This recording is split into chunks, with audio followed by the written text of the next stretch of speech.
पंजाब का जो आइंदा माली साल का बजट है मुकम्मल तौर पर टैक्स फ्री होगा। इस पर जी हमने बात करनी में ज्वाइन कर चुके हैं मोहम्मद इलियास साहब, ब्यूरो और हैं एक्सप्रेस न्यूज़ के। अस्सलाम वालेकुम मोहम्मद इलियास साहब, सुबह खैर, कैसे हैं आप? अल्लाह का शुक्रिया आपका। इलियास साहब, बड़ी एक तशवीश पाई जाती है। पहले बजट वफाकी सतह पर भी आया और तब भी ये कहा जा रहा था कि IMF डिक्टेटेड बजट है, तो हमें पंजाब के बजट में भी कुछ ऐसी चीज़ें नज़र आ रही हैं। जाहिर है पंजाब में भी जो ऊपर के असरात नीचे भी आते हैं IMF की तरफ से, जो है कि सूबों पर भी बाइंडिंग्स हैं कि वो जो एक्स्ट्रा जो फंड्स हैं वो खर्च नहीं कर सकते, सब्सिडी नहीं दे सकते। जैसे बिजली पर दी थी सब्सिडी तो उन्होंने वापस इसको कहा था कि ना दें इसको नेक्स्ट टाइम।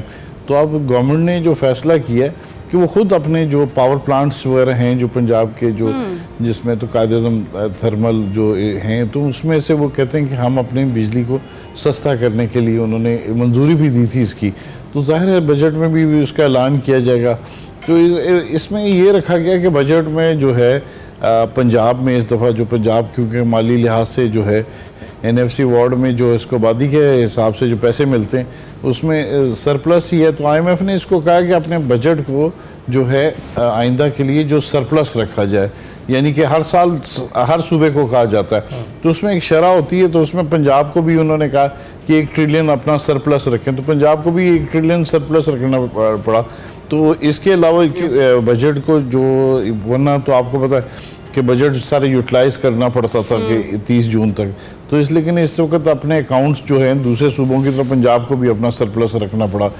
और जो अगले साल के माली साल के, हालांकि पंजाब के पास जो फंड्स थे उनके 842 अरब रुपए का जो डेवलपमेंट का बजट था जो पिछले साल का था, लेकिन पंजाब ने 1000 अरब रुपया जो है तो इस बार भी यही कहा जा रहा है मोहम्मद इलियास साहब की 240 अरब रुपए जो खुसूसी तौर पर तरक्याती कामों के लिए मुख्तस किए जाएंगे। यानी ज़्यादा फोकस पंजाब गवर्नमेंट का इस तरफ है कि तरक्याती कामों और ख़ास तौर पर जो पसमानदा इलाके हैं उनकी तरक्की पर गौर किया जाएगा। जाहिर है पंजाब के पास जो फंड्स हैं तो उसमें से 1240 अरब रुपए का कहा जा रहा है कि इसमें डेवलपमेंट का बजट रखा जाएगा और इस बजट को जो है इसको यूटिलाइज जो जिस तरह पूरे साल में जिस तरह करना है उसमें एजुकेशन, हेल्थ और सबसे जो क्लाइमेट चेंज के हवाले से है उसके लिए जो है उसमें बजट को रखा गया। और जिस तरह आप देखते हैं कि स्मोक हो जाती है पंजाब पूरे भर में, तो उसके लिए ये जो है उसके लिए काफ़ी तदबीर इन्होंने कर रहे हैं, इक़दाम किए जा रहे हैं। पहले इस बजट इसको निगलेक्ट किया जाता था और इसको कुदरती आफत समझ के बस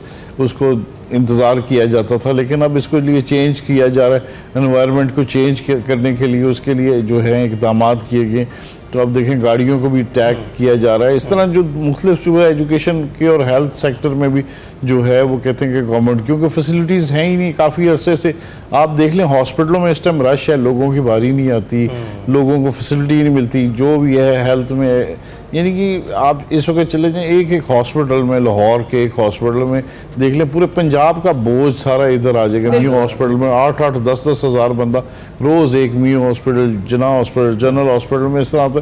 तो इसके लिए इन्होंने पहले भी पिछले साल भी किया क्योंकि गवर्नमेंट का दूसरे साल का बजट है, इसमें 1600 से ज़्यादा जो है स्कीमें वो नहीं लेके आ रहे हैं। 1400 जो थी स्कीमें, मजमूई तौर पर इसे 3132 स्कीमें होंगी, लेकिन जो है वो पुरानी स्कीमों को भी और नई स्कीमों को भी जारी किया जा रहा है ताकि नए प्रोजेक्ट्स भी लेके आए जाएं।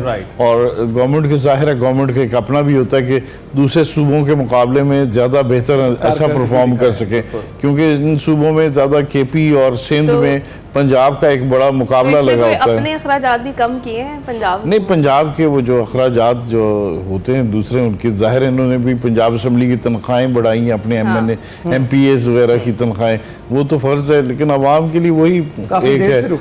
हाँ जी, आपने सुना ना कुछ पोजीशन की तनख्वाहें तो बड़ी देर से लिए तो सारे उज़र बन जाते, लेकिन आवाम के लिए 10 और 7% ही रहेगा क्योंकि वो कहते हैं कि जी बजट का एक बहुत बड़ा हिस्सा इसमें देना पड़ जाता। तो पंजाब में इस तरह किया जाता है कि जैसे फेडरल ने किया है पेंशन की स्कीम का जो भी है कि रिटायरमेंट के लिए मुख्तलिफ जो है कि 25 साल या 60 साल की उम्र जो है अर्ली रिटायरमेंट को किया कि ना की जाए ताकि क्योंकि बर्डन बढ़ता जा रहा था। तो इस तरह जो है दूसरे मामलात में भी नई भर्तियां नहीं की जा रही, अब जो भी की जा रही है थर्ड पार्टी के कॉन्ट्रैक्ट्स के जरिए की जा रही है ताकि पंजाब को पेंशन वगैरह ना देनी पड़े। इस तरह जो काम किए जा रहे हैं तो देखें आप सिविल सेक्रेटेरिएट वगैरह में देखें आप, दफातर भी नए जो बन गए अफसरान के लिए और जो MPs वगैरह के लिए, तो वो आसानी है। तो ये बताइए कि हर बजट जब भी पेश किया जाता है, जो सियासतदान यही नारा बुलंद करते हैं कि ये एक अवाम दोस्त बजट है, हाँ, टैक्स फ्री बजट है। तो ये टैक्स फ्री और इस पे रोशनी डाल रही है, ये तो नए टैक्सेस नहीं लगा रहे, पुराने तो वही अपनी जगह पर। देखिए जी, पुराने जो टैक्स थे वो लेके आए थे कि मुख्तलिफ जो चीज़ों पर रेवेन्यू था, एग्रीकल्चर पर, दूसरे था, इसमें क्रेडिट कार्ड के इस्तेमाल के, सर्विसेज पर। तो CM साहिबा ने जो उन्होंने कमेटी बनाई थी, मिनिस्ट्रियल कमेटी थी, जो उसने जो प्रपोजल्स वगैरह दी थी उसमें जो है वो काफ़ी उसको वापस कर दिया। और अब जो है कि बजट कहते हैं कि टैक्स फ्री बजट है। पिछले साल भी यही कहा था और इस साल भी पंजाब का जो कहा गया, क्योंकि जो बजट होते हैं फेडरल बजट वो ही काफ़ी होते हैं पंजाब के अगर लगे। तो हालांकि पंजाब में 124 अरब रुपए के जो डेवलपमेंट बजट है उसमें वो लिया जाएगा, यानी कि फॉरेन फंडेड होंगे।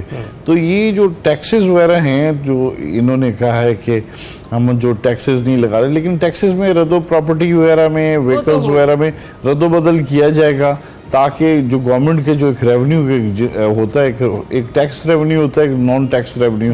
तो नॉन टैक्स रेवेन्यू से भी बजट का हिस्सा होता है, तो उसको हासिल करने के लिए, टैक्स रेवेन्यू को हासिल करने के लिए ये गवर्नमेंट इकदाम तो करती है। अच्छा, तो मोहम्मद इलियास साहब इसके लिए ये भी कह रहे हैं कि टैक्स फ्री तो होगा, कोई नया टैक्स नहीं लगाया जाएगा, लेकिन जो टैक्स वसूली है उनके लिए जरूर अब मजीद उनमें तेजी आएगी, तो उसमें नया मैकेनिज्म को लाया जाएगा। हाँ जी, वो कह रहे हैं कि जो शादी हॉल, जो रेस्टोरेंट्स वगैरह जो हैं उनको रजिस्टर्ड किया जाएगा।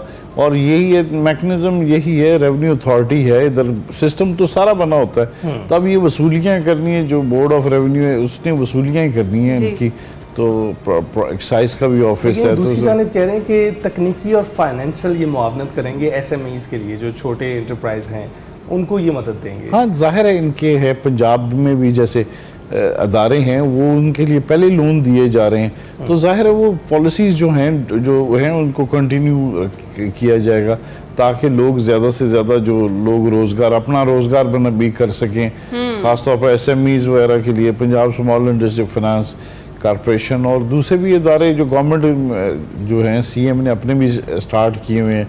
इस तरह जो स्कूल के, जो कॉलेज के बच्चों को भी लैपटॉप वगैरह भी दिए जा रहे हैं। पहले देखें एक रुक गया था एक सिस्टम, लेकिन अब एक दोबारा सिस्टम जो स्टार्ट किया है इस तरह। हालांकि इसको हायर एजुकेशन वाली साइड पर और एजुकेशन में जो फैसिलिटीज़ हैं स्कूल की, उनको मियार को बेहतर बनाने की बहुत ज़रूरत है, ताकि बच्चे ज़्यादा बेहतर आ जाएंगे, बुनियाद अच्छी हो, बच्चे हायर एजुकेशन में यानी कि क्वालिफिकेशन वगैरह जो करें, बाहर भी अगर जाते हैं, अगर उनके बाहर देते हैं तो यहाँ ही स्कॉलरशिप वगैरह देने चाहिए बच्चों को, ताकि इधर भी यूनिवर्सिटियाँ हैं तो उनकी उधर ही पढ़ सकें सरकारी तौर पर, अच्छे तरीके से फैसिलिटेट किया जाए। बहुत शुक्रिया मोहम्मद इलियास साहब हमारे साथ मौजूद थे। चले जी, ये तो बजट आएगा तो पता चलेगा कि कितना आम दोस्त और कितना ही टैक्स फ्री बजट है पंजाब का। अभी हम जाएंगे ब्रेक पर, आप कहीं मत जाइए।